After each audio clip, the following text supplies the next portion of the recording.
Testing one, two, three. Testing one, two, three. Let me know if you can hear me.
All right, all right. Hey, everybody. Peace, world, peace. Welcome or welcome back to Goddess Dawn Speaks, aka the $1 trillion goddess, baby. And that's me. I'm Goddess Dawn. If you don't know, now you know. I want to say hey to Wow Wayne. Thank you, as always, for having my back. Thank you to Beautiful Spirit. I know she's here in spirit if she ain't in the chat. Shout out to Lakia. Welcome. Happy Friday. Queen Keish, hello. Yes. Black letter law? What? Not two in a row. Happy Friday, love. What do you say? I'm love that I'm getting notifications. Oh, good.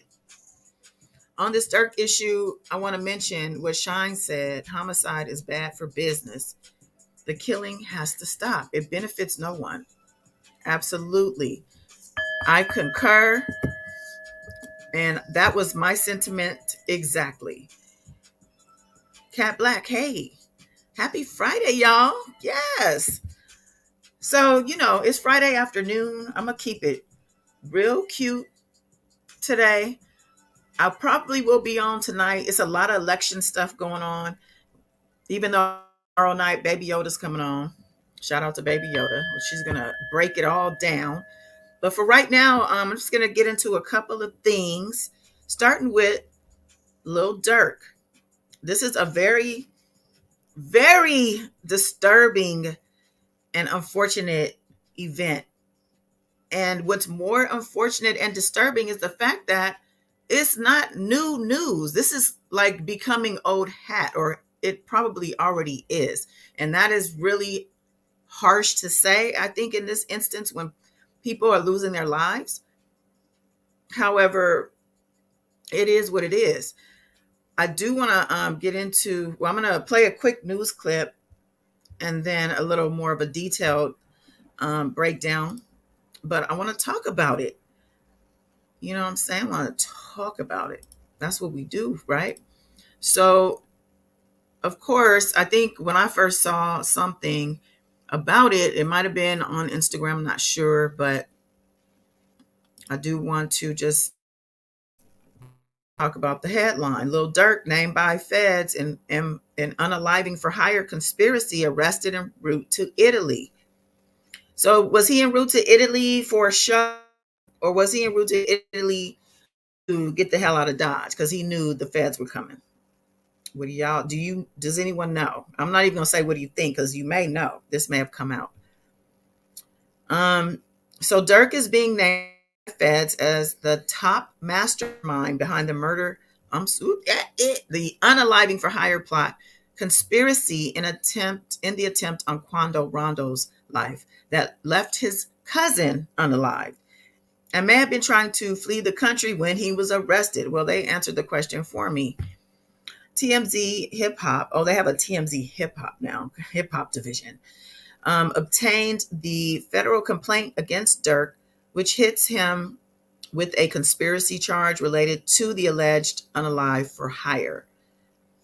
The complaint, they say, comes on the heels of the previous indictment of 5 of his alleged only the family gang members, or OTF, who prosecutors say were on the scene of the August 2022 shooting of Savia Robinson, aka La Pop.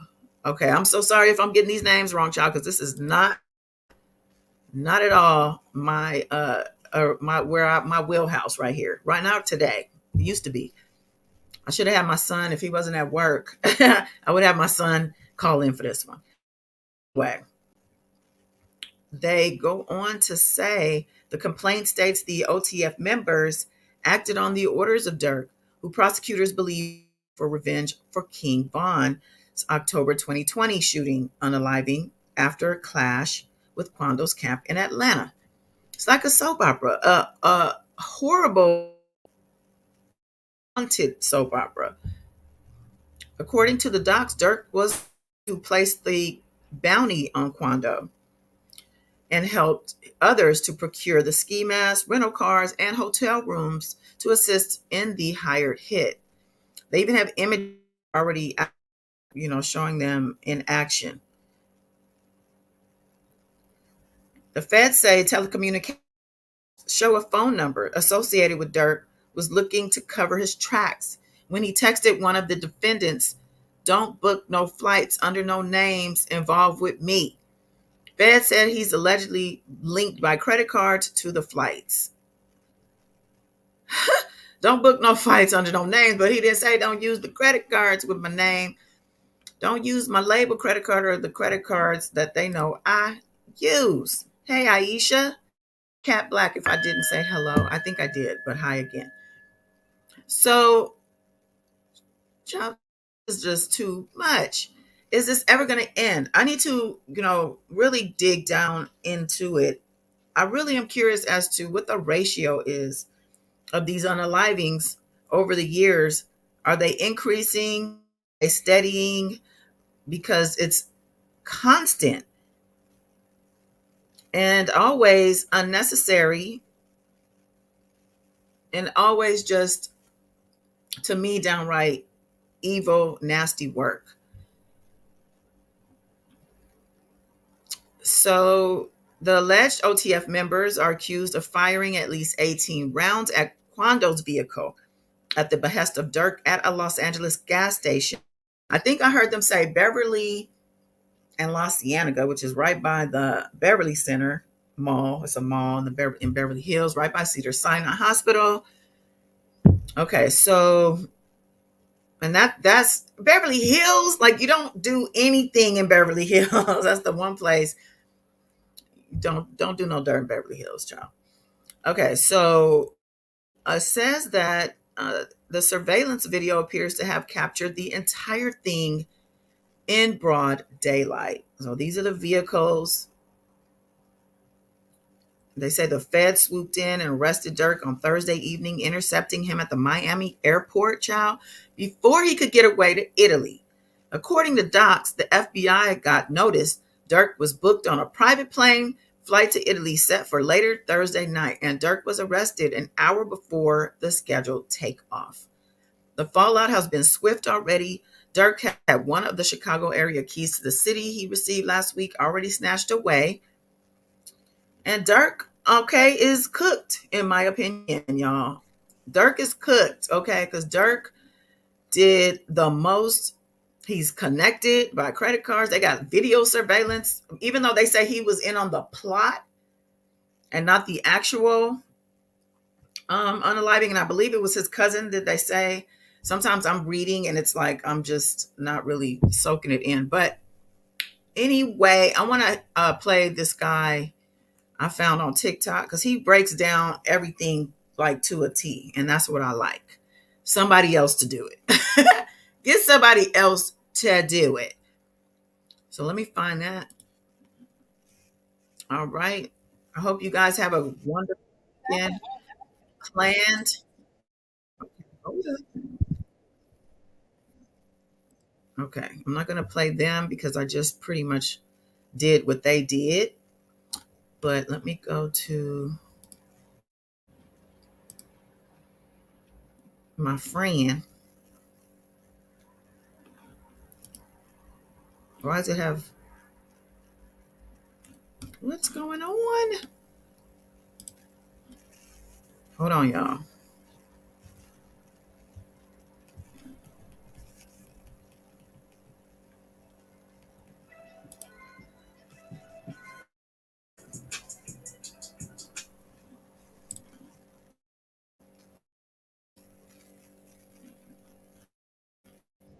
For a murder from Grammy Award winning. Okay, hold on. Let me get this volume right. It sounds so low. New floating player. Okay.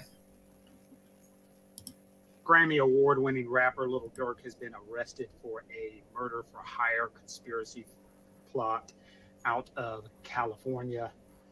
So, a little background, make sure we get this right. Was killed in Atlanta in 2020. It was suspected by an individual with the last name Bowman, who goes by Quando Rondo, was behind the murder. So 2 years later, allegations, not allegations, are that Durk and members of an organization, his band OTF, Only the Family, were responsible, that he went and got them together, went out to California, bankrolled them, got flights, got everything together so that they would carry out the murder of the person who's suspected of killing his cousin. Make sense? Okay. Generally, the feds do not mess with murder cases. They don't deal with those. But as you just heard, we've got a bunch of different states involved. We've got Atlanta. We've got Florida, where Lil Durk lives. We've got Chicago, where Only the Family is based and where he's originally from. We've got California, where the murder is said to have occurred. Hence, all of these different states, different jurisdictions, it makes it much easier for the federal government to get involved. But usually murders are handled by the state. When a murder is handled by the state, what you have is something called accessory before the fact of murder, and accessory after. Accessory before the fact is sort of like Training Day when somebody handed the gun and said, "You kill Alonzo." That's accessory before. If you help, if you aid in carrying out the murder, guess what? It's the same thing as being guilty of the murder. It usually carries the same amount of time as the underlying charge. Accessory after the fact is if you're the getaway driver. If you're the getaway driver, you don't actually carry the same amount of time because you've helped after the murder. This Fed situation, the murder for hire plot, first of all, how dumb can you fucking be? Literally, if those are the allegations, there are 1 million Dateline episodes in which murder for hires don't work. And additionally, if you're involved with that many people, somebody's going to end up snitching. As a matter of fact, probably what has happened, since the feds are involved and have been involved in looking at this for quite some time, there's been something called a proffer. What is a proffer? A proffer is when the feds are involved and the feds know that there's somebody possibly involved. And there is all these allegations, 6 people involved in this murder. 6. And so if there are 6 people, you don't think that they went to each one of them and said, "Want a deal?" And they said, "Uh-uh. All right, next. Want a deal?" "Uh-uh. Next." Because when you're looking at murder for hire in the federal system, here is the way the charges are determined. One, murder for hire, nobody's hurt whatsoever. You're looking at 0 to 10 years. That's one when the feds figure it out and they catch you before something happens. You hire the bullshit hitman. That's 0 to 10 years. If somebody is hurt, you're now looking at 20 years. If somebody is killed, you're now looking at life or death. So what has happened is they go and they've done probably a proffer. A proffer is when the federal government comes to you and says, look, if you tell us everything you know, everything, and we don't already know it, we ain't going to use that shit against you. So if you help us out with old banks, if you show us these credit card receipts, if you show us everything he's done, we're not saying you're going to go free, but we got these 3 categories. We might take you away from that life and death category to get you to the 0 to 20, and you start working around and start helping yourself out. That's what a proffer is. So in this situation, murder for hire plots, not the smartest thing you can get into. If you ever watch any television show whatsoever, you know why they never fucking work out. That being said, it appears as though Mr. Banks has hired Brian Bieber again, one of the best lawyers out of Florida, for his representation. So let's see exactly what's going to end up happening. He is currently waiting extradition. He is in Florida jail, so he's waiting extradition out to California. They said California is a place he ought to be, so they loaded up the truck and they moved to Beverly. Ain't no ticket, because they ain't till nothing taken. They shooting on Major Love. Grammy Award winning. Okay. Who is this guy? This is on TikTok, Kent Law Firm, and he, be breaking it down. All right. So I appreciate everybody who's here for me for this, or for to engage with me, excuse me, during this time. And beautiful spirit, sorry to hear about your issues. We'll talk about that later. And I'm going to move on to, well, I don't really have much more to say about this, honestly. I already said what I said. Okay. If you just joined, rewind. If shout out to my replay warriors too, by the way. And I don't want to give it any more energy, honestly, because it is something out of just a really dark place and time. I'm done with that. I'm so sick of this. And we also, as people, I feel like are need to do more, or maybe less, with regard to engaging with this music. Is this drill music that he makes? I do like his music. His song, slaps. Okay, this is the instrumental for that. But only that to say the labels, the executives, the people who are the behind the scenes, even higher up than that, the elites, whoever these people are, we need to unmask them, and they need to crumble, topple, burn. Okay, because they are right now controlling every aspect of what's going on in our physical lives. So, and with that said, later on, I do want to talk about North Korea.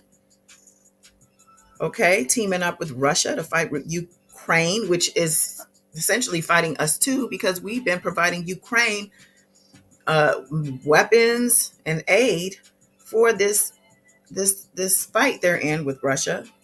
They are the underdog, but now we have North Korea joining Russia, and South Korea telling us so, telling us Russia was have recruited them, but they were disguised as Russian soldiers, child. And we're like, well, you will get what you get if you want to get into it. But this to me is dangerous business. This sounds so scary, but I'm going to talk about that later. We'll get into that later. Right now, we just talked about Durk. Let's move on to Chris Brown. So I had talked about it previously, but Chris Brown, has a documentary coming out. And it's not a documentary like maybe the Menendez brothers, where their documentary is actually getting them out of prison. I addressed that in yesterday's live. This documentary could be more like an R. Kelly documentary where you start getting arrested. This documentary is focused on his violence, his history of violence. I'm going to just let y'all know what this article says and got my attention. So this article is from the Daily Beast, saying Chris Brown. Am I not subscribed to this? Ay, ay. Okay, it says Chris Brown. I can't get off this ad. Hold on. Let me just read it. It says a damning new documentary reveals how Chris Brown's history of violence allegedly goes much deeper than beating ex-girlfriend Rihanna. Chris Brown's history of violence has never been so thoroughly elucidated as it is in a new documentary premiering this weekend, excuse me, on Investigation Discovery. Self-avowed abuser of former girlfriend Rihanna, whom he horrifically battered on the eve of the 2009 Grammy Awards and in the years since. The R&B the subject of lawsuits and accusations from multiple women who claim that he physically, verbally, emotionally, or sexually assaulted them. In terms of vile reputations, only a few celebrities have him beat, such as Diddy, who was a longtime friend of Brown's and was even the host of a get together where Brown allegedly are great, an aspiring dancer. At the time, Brown indirectly denied the reports with an Instagram message. Whenever music or projects, they try to pull some real bull-ish. Time to Domestic Violence Awareness Month and produce with No More, a global domestic violence initiative, as a part of its No Excuse for Abuse campaign, along with ample entertainment IDs. Chris Brown, A History of Violence, October 27th, that's when it comes out, a couple days, is a harrowing documentary recap of Brown's unseemingly track record with women. Of its many ugly details, perhaps none is as unnerving as Brown's alleged assault of a young woman at a yacht party thrown by the since disgraced Diddy. Um, yeah, I'll play the trailer after we get through the article. Hiding her face on camera and identifying herself as Jane Doe in order to shield herself from online harassment and hate, the victim takes viewers step by step through the story of her scarring ordeal, from being invited to the shindig by a Los Angeles promoter, to meeting and receiving a drink from Brown, to being led to the ship's bedroom, where she alleged she soon lost her bearings and control of her body as he violated her repeatedly, kissing her mouth to stifle her cries.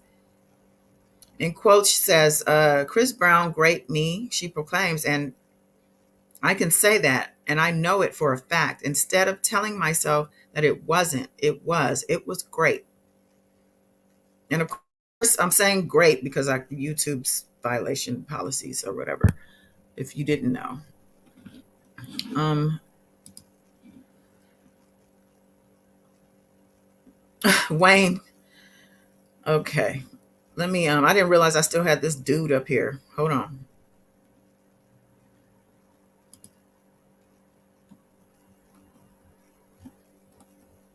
Man, I'm looking at the time. I don't have a lot of it. But so we're talking about Chris Brown, and I'm reading an article from the Daily Beast about this documentary that's coming out in a couple of days about him. And they're saying that this woman is an accuser who says that he assaulted her on a yacht, and she's I mean, at least in the article, is pretty detailed, and as well has her quoted as saying she's pretty much 10 toes down in her claims. Says Jane Doe's accusation led to a $20 million lawsuit, but was dismissed by conflicting text message records, and the fact that her lawyer, Ariel Mitchell, eventually departed the case suggests that questions remain about this incident. Okay, boom. Ariel Mitchell. Okay, do you guys know who Ariel Mitchell, the lawyer, is? Ariel Mitchell is the lady who was representing the woman, or I'm sorry, there's a couple of them. Okay, I'll start with. She was representing a celebrity, a high-profile celebrity, supposedly bigger than Diddy, whose S tape was being shopped around on the dark web. And this attorney was contacted by the person who was shopping the tape. I think she called it a catch and grab or something like that. And she said that this is common for celebrities or people of wealth or status to be blackmailed and get ransom money for the blackmail items, which in this case is a freak off tape from Diddy Party that the celebrity apparently is on, and we don't know the details of the tape. And she only herself saw still shots. But Ariel Mitchell is a problematic attorney. She actually just abandoned a Diddy accuser's case. I don't remember the details of her case, but it was made public that she ditched this client who was accusing Diddy of SA. And so now here she is, somebody who was representing a woman against Chris Brown, and she ditched her as well. Oh, yeah, yeah. Okay, so Ariel Mitchell eventually departed the case. Nonetheless, Mitchell also makes clear in Chris Brown, so she's in the documentary, not surprised. She's one of those lawyers. You can call her a CC lawyer, a clout chasing lawyer. You know, they used to be called ambulance chasers, I think, but in this case, the ambulance is Chris Brown, is the celebrity. She says that Chris Brown, a history of violence, that she firmly believes that Brown was guilty of the charges, and moreover, that the music industry protects him and other predators. That Brown kept making music and retained an enormous fan base. He's reportedly the second most followers on Instagram. Supports that notion, as does his repeated success at avoiding grave legal penalties for his misconduct.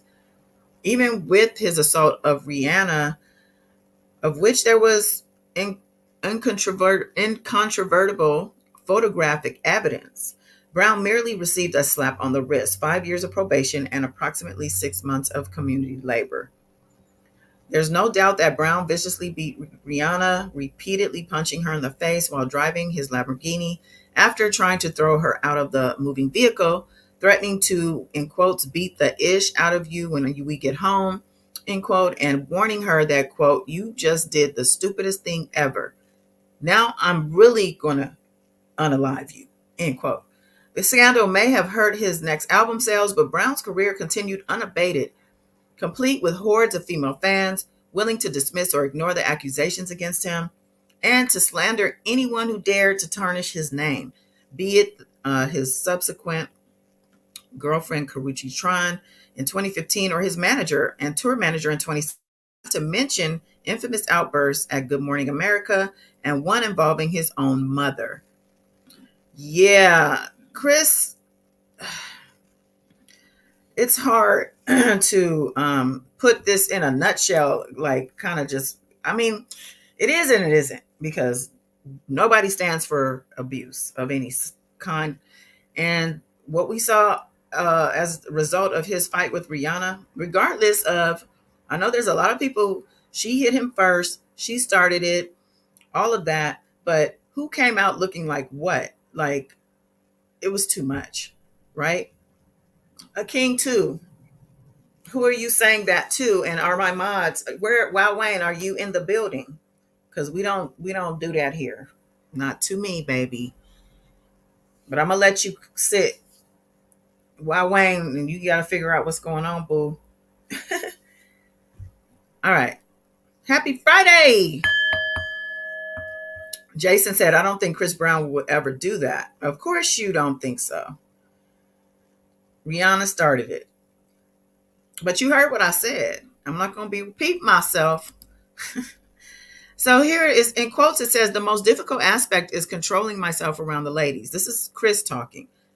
I just be ridiculous because I love them so much. A young Chris Brown admits in one of Chris Brown's the documentary's archival interviews. So they're going to have him talking and saying things.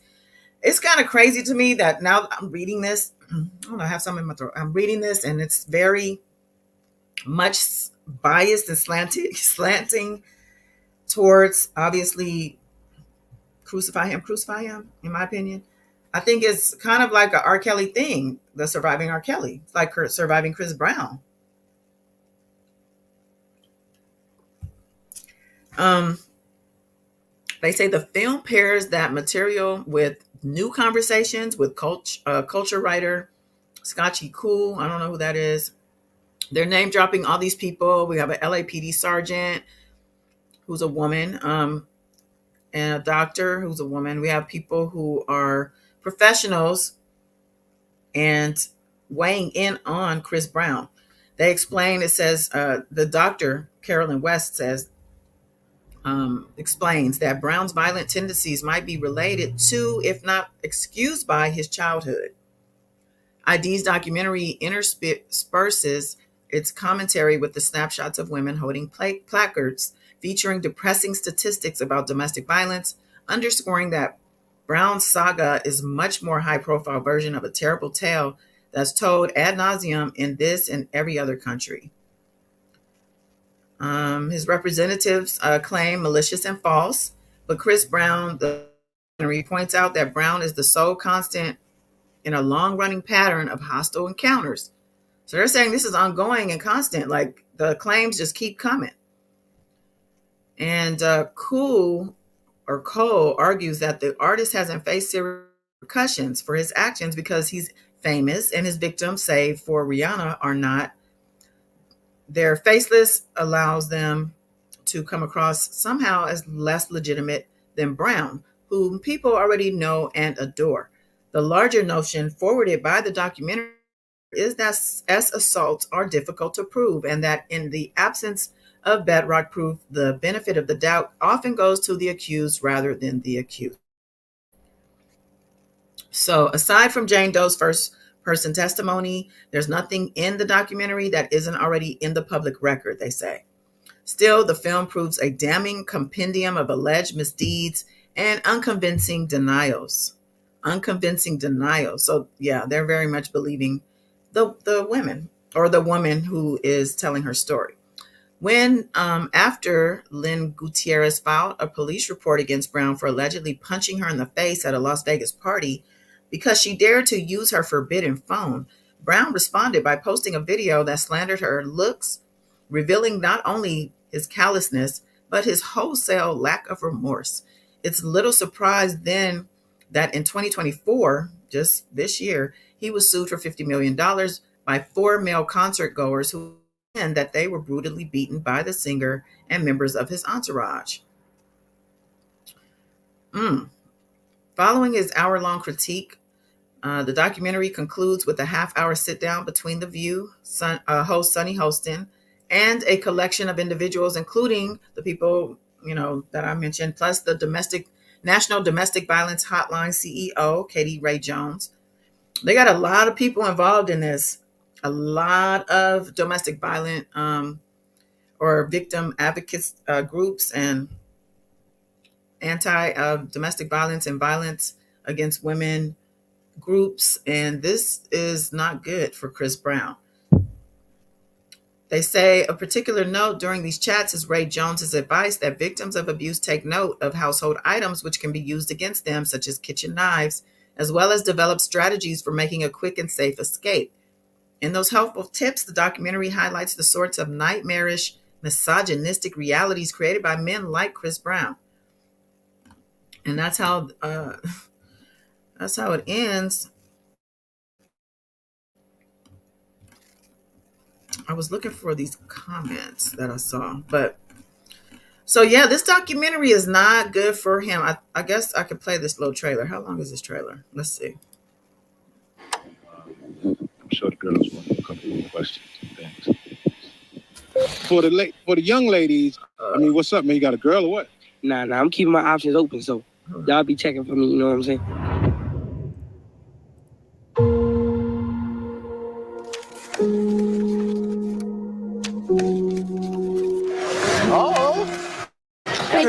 That's the type of stuff will get you in trouble, player.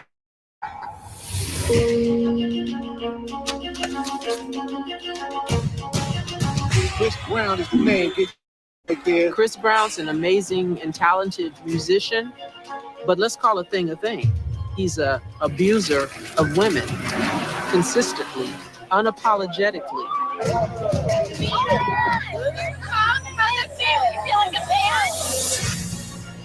Did Chris pull a gun on that girl? When is your hearing for your restraining order? There's a long list of various different women Being pretty upset. Are you sure you don't really call victims advocates have them come talk to you? who've accused Chris Brown of assaulting them. Senator Chris Brown has been detained in an alleged case of rape. He has an audience full of assault deniers. No, I have not spoken about this matter publicly, but that's the only way that he can be stopped.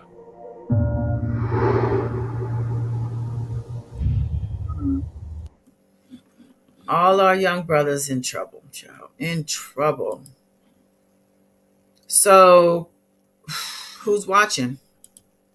You know I'm going to watch it. So, I just feel like this could be a play, to get him locked up, child. So, I don't know. Chris Brown, he's very beloved. He was so young and he's so talented, but it's unfortunate that played out the way it did. And regardless of who hit who first and all that, he should never have done that. Like, I'm pretty sure he was remorseful and still is, because it has greatly affected his career.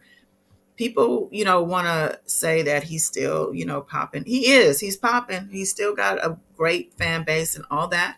However, stunted, and permanently so, probably because of all of these people who are against him still, regardless. Like they said, he got a slap on the wrist. And just to hammer down the fact that his career won't be the same, I found this article from September 30th of this year on Variety about how Chris Brown oops. My bad. This article on Rolling Stone about how Chris Brown sent a half-assed apology to an artist, Robert Glasper, after Grammys lash out. So he lost a Grammy to this guy last year, right? Yeah. And acted a fool.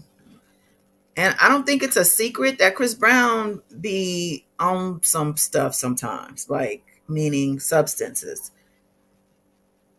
And I don't know. I will definitely review it, Queen. I got you. Maybe we could do a watch party or something. I'll figure it out. So this article basically details this event after Chris Brown lost the award for Best R&B Album to the critically acclaimed. Let me put Chris Brown back up here real quick. Pianist Robert Glasper, the pop culture villain with a history of resorting to violence with women. Here we go again. Complained on Instagram. This is Chris Brown on Instagram after he lost the award. It says, y'all playing. Who the F is this? Meaning, who the F is Robert Glasper? Like, do you not know who I am? So a day later, Brown attempted to apologize for his reaction to his loss. I think I have a pic. Do I have a picture of him and Glasper? I'll pull that up real quick. Because that's like cold. That's real cold to do that. Somebody is, especially a pianist, like I'm pretty sure he may not have expected to win. I don't know how that goes if they tell you if you're going to win or not. But I'm pretty sure he was shocked and so happy. And that's just like the whole Taylor Swift moment when Kanye went up there and grabbed that award from her, talking about Beyonce won this. You taking somebody's moment away.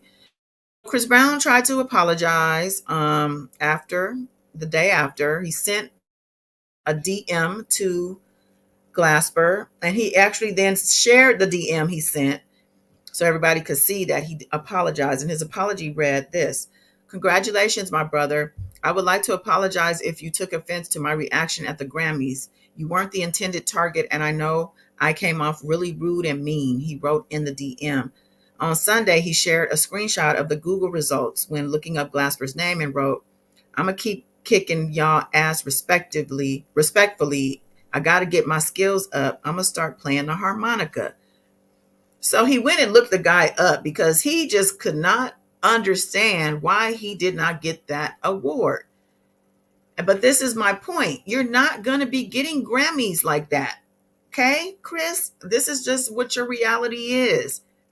And it's unfortunate. Yes, it has a lot to do, mostly probably with Rihanna, also has to do with Karuchi. And now this documentary is about to really put you out there as an abuser of women and someone with anger issues and because there's men who say that they got their asses whooped too.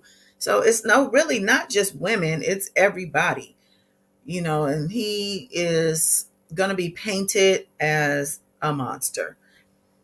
So this DM that he wrote this guy in an afterthought was pretty shallow, but at the same time, what do you expect? It says in his DM, Brown said he thought Glasper is amazing and tried to pivot the blame on the Recording Academy. He said the organization isn't doing us blacks our due diligence. See, he bringing us into it now. "You and I should never be in the same category," he wrote. "Two totally different vibes and genres." I would agree with that because I was surprised to hear learning about this, but I didn't know a pianist won the Grammy over an R&B artist. He's right. They shouldn't be in the same category, honestly, to be fair. Two totally different vibes and genres. So from one black man to another, congratulations. Hope you are able to feed your family for life. God bless my G. Hope you're able to feed your family for life. I like that. But is that a genuine hope you're able to, or a threat? Because that sounds a little ominous. But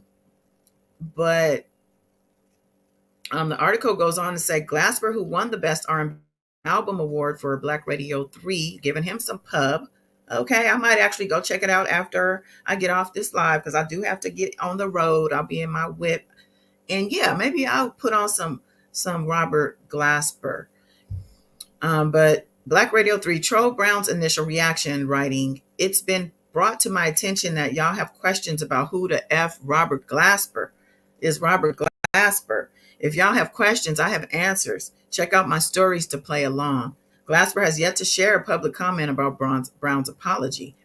Well, I think that said it all. It's kind of like his moment to put himself out there and to all eyes are on him. So you better, take this moment in the sun while you got it. And he did just that. And it's living, proof from a year later that things in print pretty much are there for life. And now I'm going to check them out. Black Radio 3 features some of Brown's contemporaries. And they have people. See, he has like Jennifer Hudson, Ty Dolla $ign, PJ Morton, Ant Clemens, and Her is on there. Other nominees. He also beat out Mary J. Blige, her Good Morning Gorgeous, and Lucky Days Candy Drip, and PJ Morton's Watch the Sun. So Chris Brown was like, F them, because I was supposed to get that. He was mad that this guy got it, but would he have been mad if Her got it? Would he have been mad if Ty Dolla $ign got it? Jennifer Hudson? Or was it just that he had never heard of this guy and he couldn't believe it? My. Well, for the sake of time, y'all, I'm gonna move on to my last little topic today, which is Diddy. Okay, we're talking about Diddy, and we're talking about the newest filings from his attorneys. This was filed today, actually, from his attorney. Okay, let me get this picture down. And basically, it's a letter to the judge. It's a motion, I believe. And this is a letter supporting the gag order. So there was a gag order motion. I think I talked about it a little bit.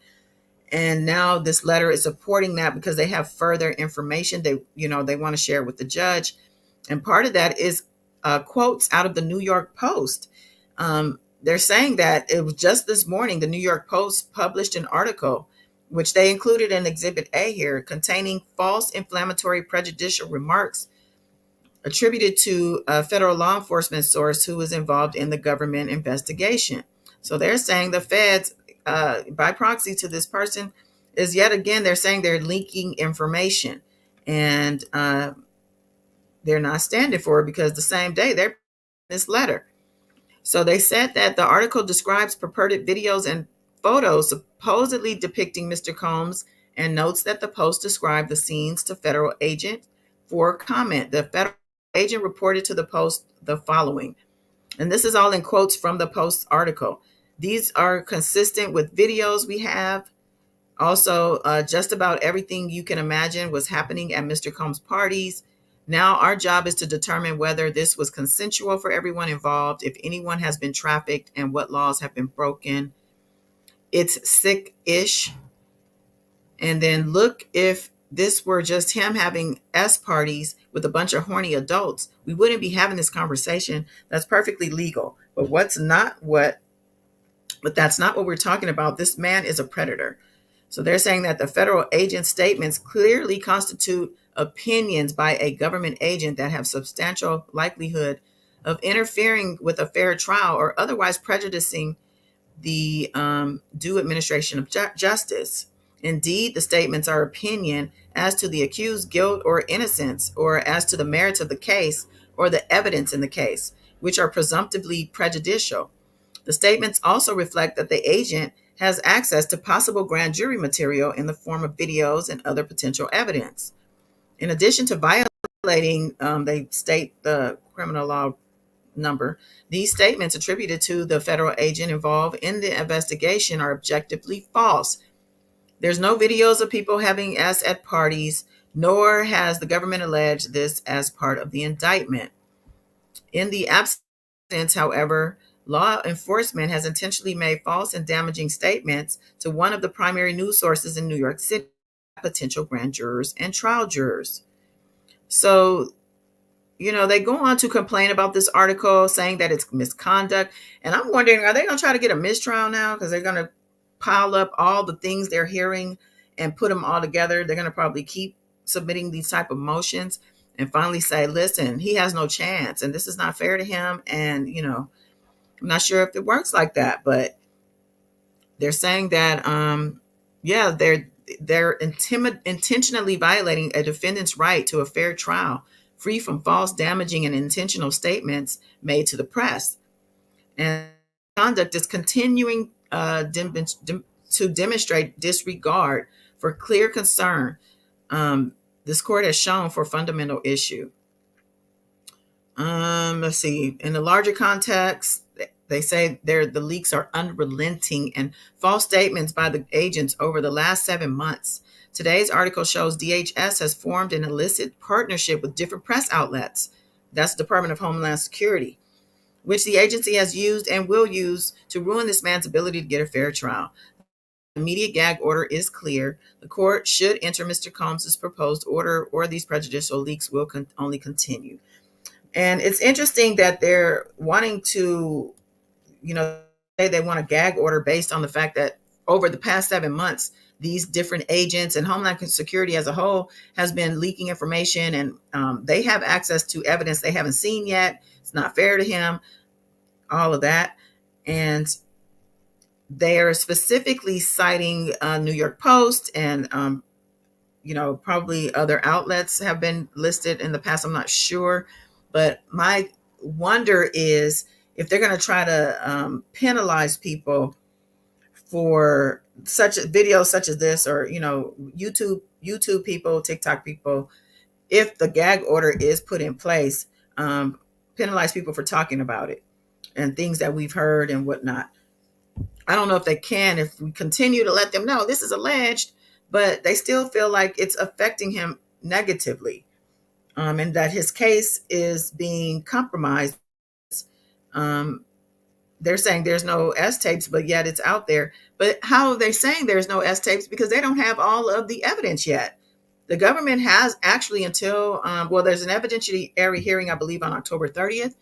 And then I believe the government requested till the end of the year to be able to come back. And I think there was a date set for them to come back in December, if I'm not mistaken, with regard to the evidence. So for them to say, well, there's nothing like that exists. You don't know that. You don't know. Anyway, so there's that. They did provide an additional exhibit. And yeah, also Diddy, this is interesting timing because Diddy's third bail hearing is coming. Well, apparently I don't know when it is actually, but apparently he got approved to, I'm hearing this somewhere. I didn't see the filing in Pacer, but they say that his third bail hearing has been approved. And this would be with the new judge. And it's, we don't know what's going to happen because they're with his lawyers filing motions like this and making it seem like he just isn't getting a break. And on top of that, the biggest hook in it all is the fact that CEO Mike Jeffries from the Abercrombie and Finch situation, where he's trafficking, he's accused of it at least. He got out on bail like the next day or the same day, $10 million bail. He was out. And I believe his lawyers have used his case in a filing to say, why did he get out and he can't get out? And they have similar charges. They're going to probably play the race card because they've already done that. So it's going to be interesting. This is a fight, y'all. But with all the damning evidence and things coming against Diddy, I do not see anyone undoing the no bails that have already been deemed for him.